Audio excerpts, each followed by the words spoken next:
আসসালামু আলাইকুম। ফুটবলের এখনকার আয়োজনে আপনাকে স্বাগতম। আজকের ম্যাচে কেন খেলেননি মেসি?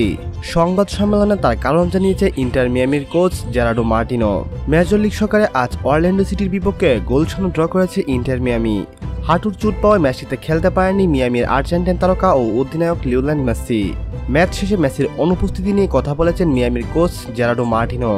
মেসি অরল্যান্ডো সিটির বিপক্ষে নাও খেলতে পারেন, সংবাদ মাধ্যমকে ম্যাচের আগে জানিয়েছিল। বেঞ্চেও তাকে রাখেননি মার্টিনো। গত রোববার মন্ট্রিয়ালের বিপক্ষের ম্যাচে জর্জ ক্যাম্পবেলের করা ট্যাকেলের শিকার হন মেসি। প্রাথমিক চিকিৎসা নিয়ে কিছুক্ষণ মাঠের বাইরে ছিলেন, পরে ফিরে এসেছিলেন। মিয়ামির পক্ষ থেকে জানানো হয়েছিল মেসির চোট তেমন গুরুতর কিছু না, অনুশীলনও বাদ দেননি তিনি, তবে মিয়ামি তাকে নিয়ে ঝুঁকি নিতে রাজি নয়।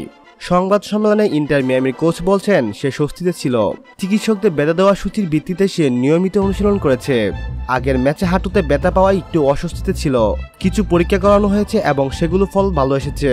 মেসিকে না খেলানো নিয়ে মার্টিনেজের ভাষ্য, এক সপ্তাহে 3টি ম্যাচ, আমরা তাই ভেবেছি আজ তাকে না খেলানোই বুদ্ধিমানের কাজ হবে। আগামী শনিবার ডিসি ইউনাইটেডের বিপক্ষে তাকে খেলাতে চাই, তবে ব্যাপারটা তার উন্নতির উপর নির্ভর করবে।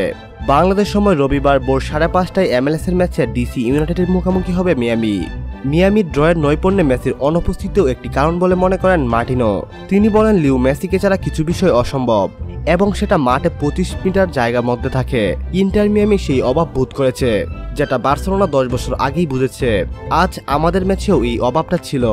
সম্মানিত ভিউয়ার্স, ইন্টার মিয়ামির কোচের কথাগুলো নিয়ে যদি আপনার কোনো ব্যক্তিগত মন্তব্য থেকে থাকে তাহলে অবশ্যই আমাদের সঙ্গে শেয়ার করতে ভুলবেন না।